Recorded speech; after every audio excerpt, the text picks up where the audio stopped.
বলছি আমি নিজে আসবো, আপনারা দরজা ধাক্কাচ্ছেন কেন?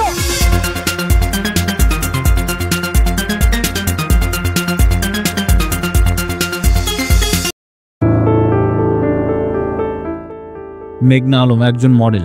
2020 সালে 5 অক্টোবর মেঘনা আলম মিস আর্থ বাংলাদেশ প্রতিযোগিতায় বিজয়ী হন।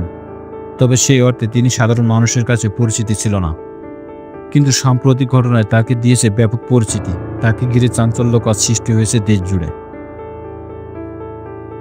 পুলিশ জানায় মেঘনা আলম একটি সংঘবদ্ধ প্রতারক চক্র সদস্য, যারা হাই প্রোফাইল ব্যক্তিদের সঙ্গে ঘনিষ্ঠ সম্পর্ক করে ব্ল্যাকমেইলের মাধ্যমে অর্থ আদায় করত।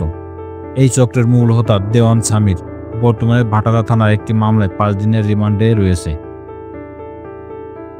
তদন্ত সূত্র জানায় সৌদি রাষ্ট্রদূত ইসা বিন ইউসুফ আস দোহাইনের সাথে 8 মাস আগে মেঘনার পরিচয় হয়।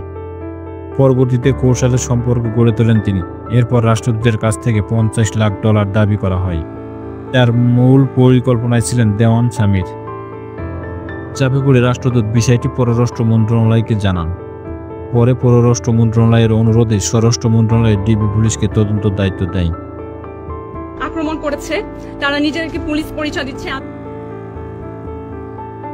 এদিকে গত 9 এপ্রিল রাতে বসুন্ধরা একটি আবাসিক বাসা থেকে মেঘনাকে আটক করা হয়। আটকের কিছুক্ষণ আগে তিনি ফেসবুক লাইভে এসে জানান পুলিশ পরিচয়ে কিছু লোক তার বাসায় দরজা ভাঙার চেষ্টা করছে। পরের দিন আদালত তাকে 30 দিনের আটক আদেশ দেন।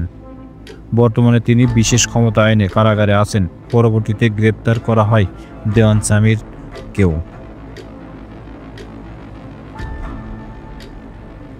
অভিযোগ আছে মেঘনা আলম সেলিব্রিটি শোয়ের কথা বলে রাষ্ট্রদূত সহ কূটনৈতিক পাড়ায় বিভিন্ন উচ্চ মহলের সঙ্গে মিশতেন, আর সেই মেশার সূত্র ধরে বিভিন্নভাবে নারী সরবরাহ ও দেহ ব্যবসার একটি নেটওয়ার্ক গড়ে তোলেন।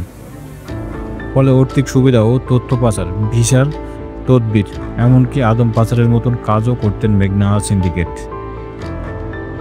সেই জন্য প্রয়োজনে হাই প্রোফাইল ধারীদের ব্ল্যাকমেইল করতেও দ্বিধাবোধ করতেন না এই চক্রটি। অন্যদিকে মেঘনার গ্রেপ্তার ও ডিবি হেফাজতে রাখার প্রক্রিয়া নিয়ে হাইকোর্টে রিট করেছেন মেঘনার বাবা। রোববার বিচারপতি রাজীব আল জলিল ও বিচারপতি তামান্না রহমান খাদিরের হাইকোর্ট বেঞ্চ গ্রেপ্তারের বৈধতা নিয়ে রুল জারি করেছেন। পুলিশের দাবি, মেঘনা আলমের মাধ্যমে বিদেশি কূটনীতিকদের টার্গেট করে দেশের ভাবমূর্তি ক্ষুণ্ণ ও অর্থনৈতিক ক্ষতি করার চেষ্টা করা হচ্ছিল।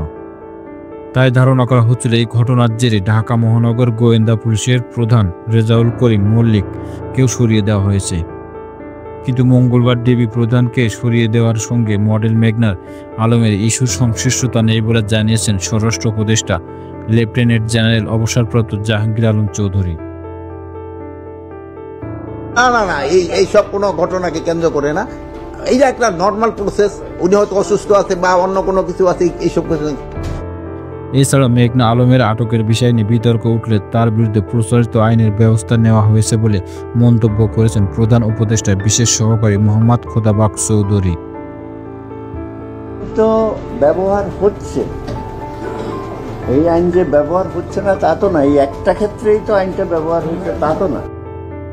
মঙ্গলবার তিনি সাংবাদিকদের একথা জানান। মেঘনা Alam Viqarunnisa school and college থেকে এইচএসসি পাশ করেন এবং নর্থ সাউথ বিশ্ববিদ্যালয় থেকে বিএ সম্পূর্ণ করেন। তিনি বসুন্ধরা আবাসিক একটি ভাড়া বাসায় থাকতেন এবং একজন উদ্যোক্তা হিসেবে কাজ করতেন।